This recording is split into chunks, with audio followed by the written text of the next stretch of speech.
ॐ विष्णवे नमः। ॐ लक्ष्मीपतये नमः। ॐ कृष्णाय नमः। ॐ वैकुण्ठाय नमः। ॐ गरुडध्वजाय नमः।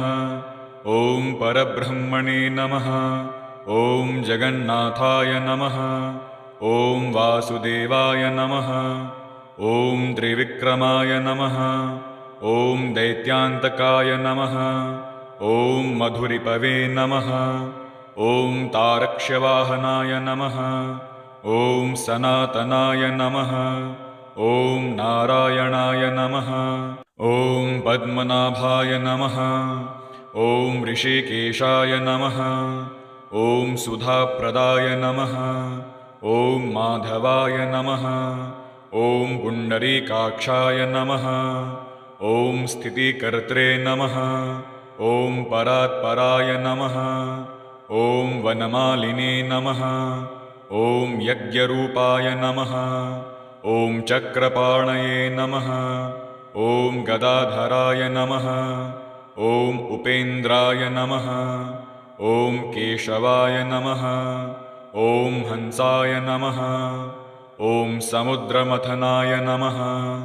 ॐ हरये नमः। ॐ गोविन्दाय नमः। ॐ ब्रह्मजनकाय नमः। ॐ कैटभासुरमर्दनाय नमः। ॐ श्रीधराय नमः। ॐ कामजनकाय नमः। ॐ शेषशायिने नमः। ॐ चतुर्भुजाय नमः। ॐ पाञ्चजन्यधराय नमः। ॐ श्रीमते नमः। ॐ सारङ्गपाणये नमः। ॐ जनार्दनाय नमः। ॐ पीताम्बरधराय नमः। ॐ देवाय नमः। ॐ सूर्यचन्द्रविलोचनाय नमः। ॐ मत्स्यरूपाय नमः। ॐ कूर्मतनवे नमः। ॐ क्रोडरूपाय नमः। ॐ नृकेसरिणे नमः। ॐ वामनाय नमः। ॐ भार्गवाय नमः। ॐ रामाय नमः। ॐ बलिने नमः। ॐ कल्किने नमः। ॐ हयाननाय नमः। ॐ विश्वम्भराय नमः।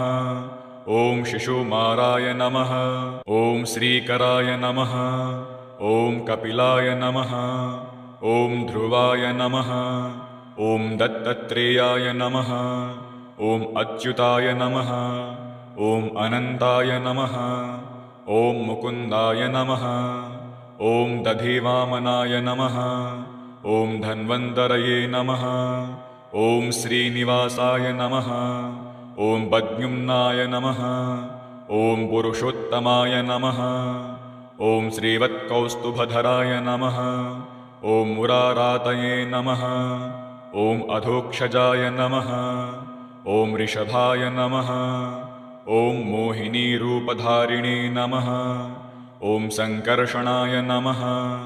ॐ पृथवे नमः।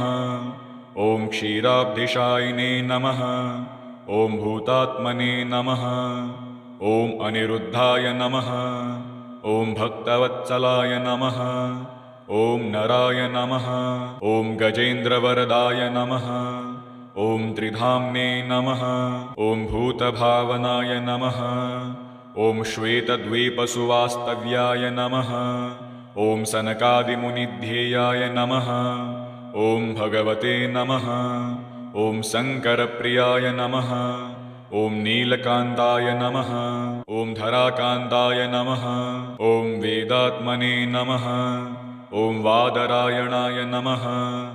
ॐ भागीरथीजन्मभूमिपादपद्माय नमः। ॐ सीताम्प्रभवे नमः। ॐ स्वभुवे नमः। ॐ विभवे नमः। ॐ घनश्यामाय नमः। ॐ जगत्कारणाय नमः। ॐ अव्याय नमः। ॐ बुद्धावताराय नमः। ॐ शान्तात्मने नमः। ॐ लीलामानुषविग्रहाय नमः। ॐ दामोदराय नमः। ॐ विराड्रूपाय नमः। ॐ भूतभव्यभवत्प्रभवे नमः। ॐ आदिदेवाय नमः। ॐ देवदेवाय नमः। ॐ प्रह्लादपरिपालकाय नमः। ॐ श्रीमहाविष्णवे नमः। ॐ विष्णवे नमः। ॐ लक्ष्मीपतये नमः। ॐ कृष्णाय नमः। ॐ वैकुण्ठाय नमः। ॐ गरुडध्वजाय नमः। ॐ परब्रह्मणे नमः। ॐ जगन्नाथाय नमः। ॐ वासुदेवाय नमः। ॐ त्रिविक्रमाय नमः। ॐ दैत्यान्तकाय नमः। ॐ मधुरिपवे नमः। ॐ तारक्ष्यवाहनाय नमः। ॐ सनातनाय नमः। ॐ नारायणाय नमः। ॐ पद्मनाभाय नमः। ॐ ऋषिकेशाय नमः। ॐ सुधाप्रदाय नमः। ॐ माधवाय नमः। ॐ पुण्डरीकाक्षाय नमः। ॐ स्थितिकर्त्रे नमः। ॐ परात्पराय नमः। ॐ वनमालिने नमः। ॐ यज्ञरूपाय नमः। ॐ चक्रपाणये नमः। ॐ गदाधराय नमः। ॐ उपेन्द्राय नमः। ॐ केशवाय नमः। ॐ हंसाय नमः। ॐ समुद्रमथनाय नमः। ॐ हरये नमः। ॐ गोविन्दाय नमः। ॐ ब्रह्मजनकाय नमः। ॐ कैटभासुरमर्दनाय नमः। ॐ श्रीधराय नमः। ॐ कामजनकाय नमः। ॐ शेषशायिने नमः। ॐ चतुर्भुजाय नमः। ॐ पाञ्चजन्यधराय नमः। ॐ श्रीमते नमः। ॐ सारङ्गपाणये नमः। ॐ जनार्दनाय नमः। ॐ पीताम्बरधराय नमः। ॐ देवाय नमः। ॐ सूर्यचन्द्रविलोचनाय नमः। ॐ मत्स्यरूपाय नमः। ॐ कूर्मतनवे नमः। ॐ क्रोडरूपाय नमः। ॐ नृकेसरिणे नमः। ॐ वामनाय नमः। ॐ भार्गवाय नमः। ॐ रामाय नमः। ॐ बलिने नमः। ॐ कल्किने नमः। ॐ हयाननाय नमः। ॐ विश्वम्भराय नमः। ॐ शिशुमाराय नमः। ॐ श्रीकराय नमः। ॐ कपिलाय नमः। ॐ ध्रुवाय नमः। ॐ दत्तत्रेयाय नमः। ॐ अच्युताय नमः। ॐ अनन्ताय नमः। ॐ मुकुन्दाय नमः। ॐ दधिवामनाय नमः। ॐ धन्वन्तरये नमः। ॐ श्रीनिवासाय नमः। ॐ पद्युम्नाय नमः। ॐ पुरुषोत्तमाय नमः। ॐ श्रीवत्कौस्तुभधराय नमः। ॐ मुरारातये नमः। ॐ अधोक्षजाय नमः। ॐ ऋषभाय नमः। ॐ मोहिनीरूपधारिणे नमः। ॐ सङ्कर्षणाय नमः। ॐ पृथवे नमः। ॐ क्षीराब्धिशायिने नमः। ॐ भूतात्मने नमः। ॐ अनिरुद्धाय नमः। ॐ भक्तवत्सलाय नमः। ॐ नराय नमः। ॐ गजेन्द्रवरदाय नमः। ॐ त्रिधाम्ने नमः। ॐ भूतभावनाय नमः। ॐ श्वेतद्वीपसुवास्तव्याय नमः। ॐ सनकादिमुनिध्येयाय नमः। ॐ भगवते नमः।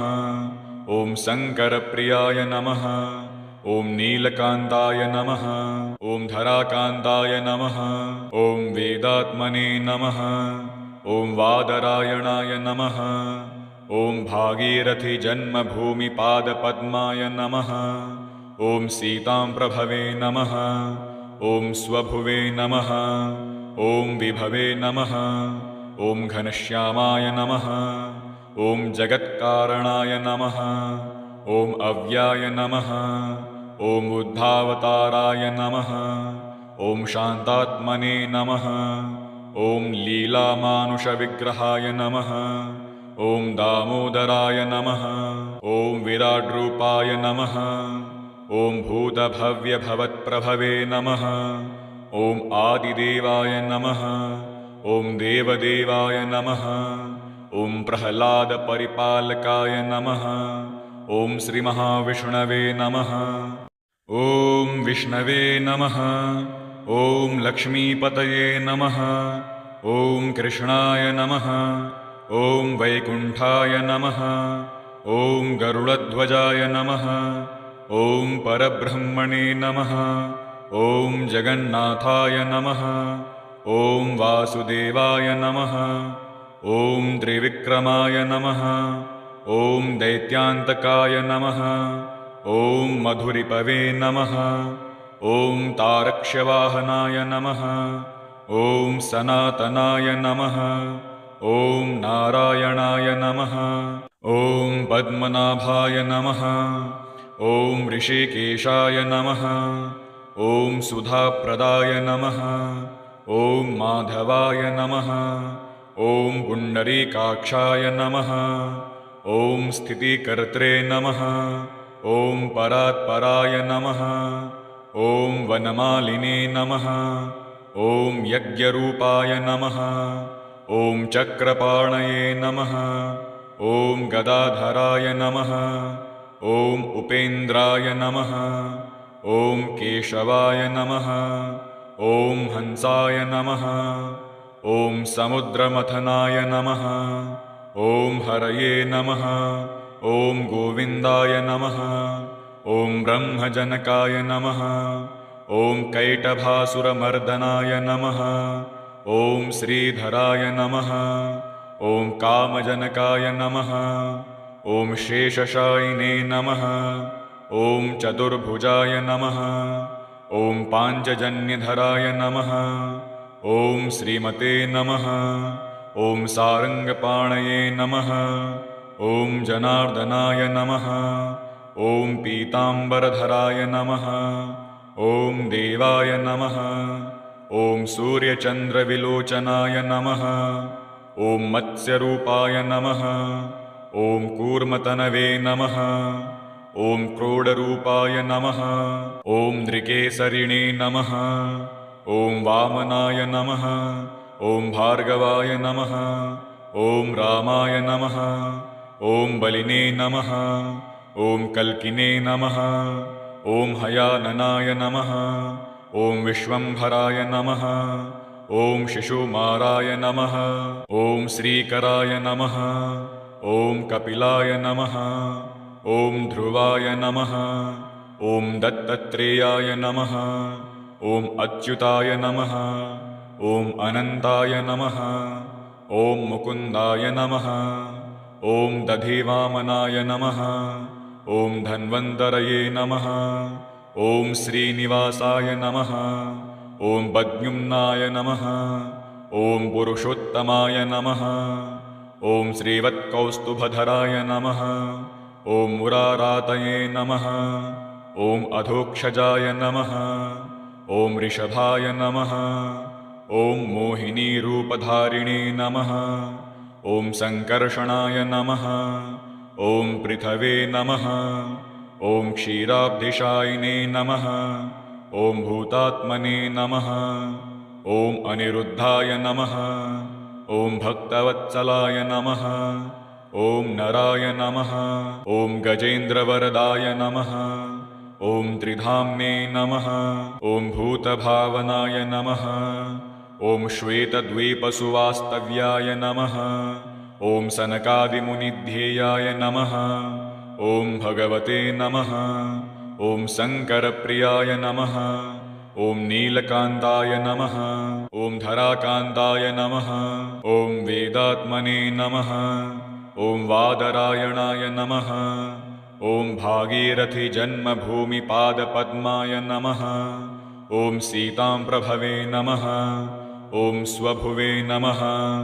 ॐ विभवे नमः। ॐ घनश्यामाय नमः। ॐ जगत्कारणाय नमः। ॐ अव्याय नमः। ॐ बुद्धावताराय नमः। ॐ शान्तात्मने नमः। ॐ लीलामानुषविग्रहाय नमः।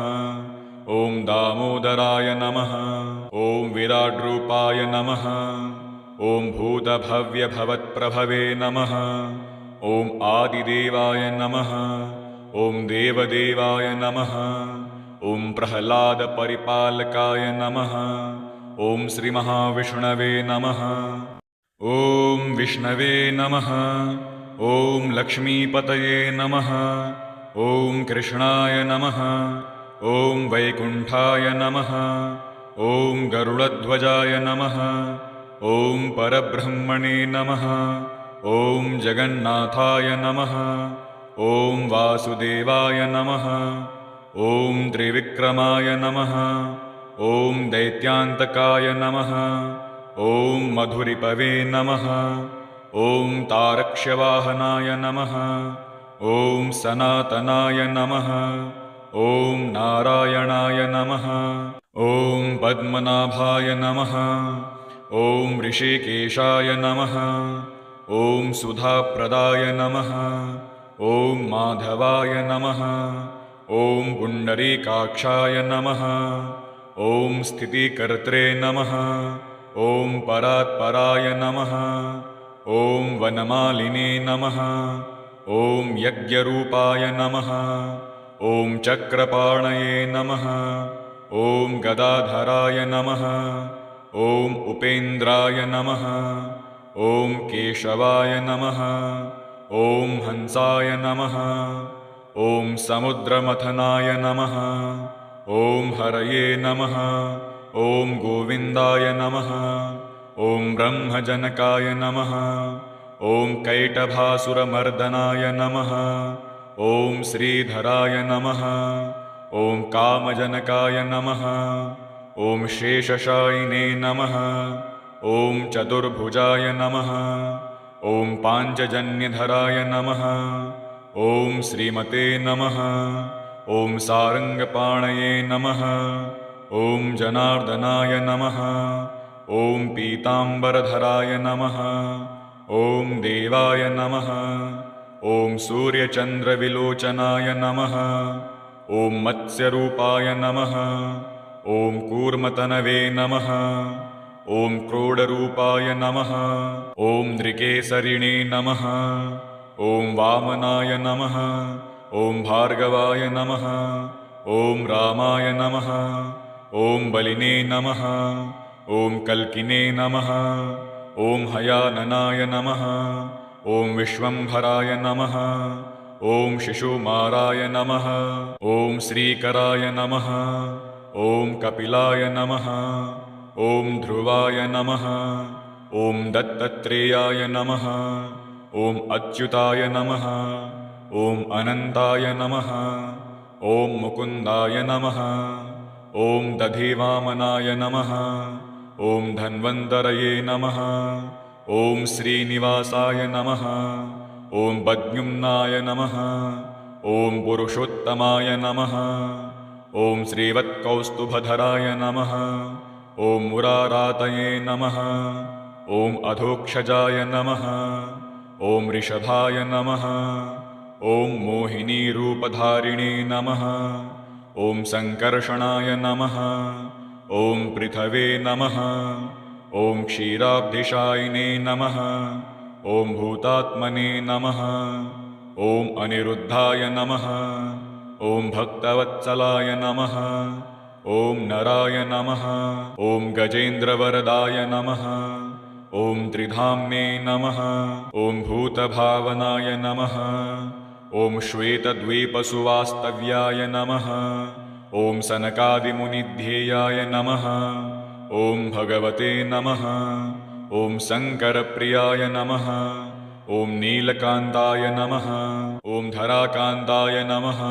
ॐ वेदात्मने नमः। ॐ वादरायणाय नमः। ॐ भागीरथीजन्मभूमिपादपद्माय नमः। ॐ सीताम्प्रभवे नमः। ॐ स्वभुवे नमः। ॐ विभवे नमः। ॐ घनश्यामाय नमः। ॐ जगत्कारणाय नमः। ॐ अव्याय नमः। ॐ बुद्धावताराय नमः। ॐ शान्तात्मने नमः। ॐ लीलामानुषविग्रहाय नमः। ॐ दामोदराय नमः। ॐ विराड्रूपाय नमः। ॐ भूतभव्यभवत्प्रभवे नमः। ॐ आदिदेवाय नमः ॐ देवदेवाय नमः ॐ प्रह्लादपरिपालकाय नमः ॐ श्रीमहाविष्णवे नमः ॐ विष्णवे नमः ॐ लक्ष्मीपतये नमः ॐ कृष्णाय नमः ॐ वैकुण्ठाय नमः ॐ गरुडध्वजाय नमः ॐ परब्रह्मणे नमः ॐ जगन्नाथाय नमः ॐ वासुदेवाय नमः ॐ त्रिविक्रमाय नमः ॐ दैत्यान्तकाय नमः ॐ मधुरिपवे नमः ॐ तारक्ष्यवाहनाय नमः ॐ सनातनाय नमः ॐ नारायणाय नमः ॐ पद्मनाभाय नमः ॐ ऋषिकेशाय नमः ॐ सुधाप्रदाय नमः ॐ माधवाय नमः ॐ पुण्डरीकाक्षाय नमः ॐ स्थितिकर्त्रे नमः ॐ परात्पराय नमः ॐ वनमालिने नमः ॐ यज्ञरूपाय नमः ॐ चक्रपाणये नमः ॐ गदाधराय नमः ॐ उपेन्द्राय नमः ॐ केशवाय नमः ॐ हंसाय नमः ॐ समुद्रमथनाय नमः ॐ हरये नमः ॐ गोविन्दाय नमः ॐ ब्रह्मजनकाय नमः ॐ कैटभासुरमर्दनाय नमः ॐ श्रीधराय नमः ॐ कामजनकाय नमः ॐ शेषशायिने नमः ॐ चतुर्भुजाय नमः ॐ पाञ्चजन्यधराय नमः ॐ श्रीमते नमः ॐ सारङ्गपाणये नमः ॐ जनार्दनाय नमः ॐ पीताम्बरधराय नमः ॐ देवाय नमः ॐ सूर्यचन्द्रविलोचनाय नमः ॐ मत्स्यरूपाय नमः ॐ कूर्मतनवे नमः ॐ क्रोडरूपाय नमः ॐ नृकेसरिणे नमः ॐ वामनाय नमः ॐ भार्गवाय नमः ॐ रामाय नमः ॐ बलिने नमः ॐ कल्किने नमः ॐ हयाननाय नमः ॐ विश्वम्भराय नमः ॐ शिशुमाराय नमः ॐ श्रीकराय नमः ॐ कपिलाय नमः ॐ ध्रुवाय नमः ॐ दत्तत्रेयाय नमः ॐ अच्युताय नमः ॐ अनन्ताय नमः ॐ मुकुन्दाय नमः ॐ दधिवामनाय नमः ॐ धन्वन्तरये नमः ॐ श्रीनिवासाय नमः ॐ पद्युम्नाय नमः ॐ पुरुषोत्तमाय नमः ॐ श्रीवत्कौस्तुभधराय नमः ॐ मुरारातये नमः ॐ अधोक्षजाय नमः ॐ ऋषभाय नमः ॐ मोहिनीरूपधारिणे नमः ॐ सङ्कर्षणाय नमः ॐ पृथवे नमः ॐ क्षीराब्धिशायिने नमः ॐ भूतात्मने नमः ॐ अनिरुद्धाय नमः ॐ भक्तवत्सलाय नमः ॐ नराय नमः ॐ गजेन्द्रवरदाय नमः ॐ त्रिधाम्ने नमः ॐ भूतभावनाय नमः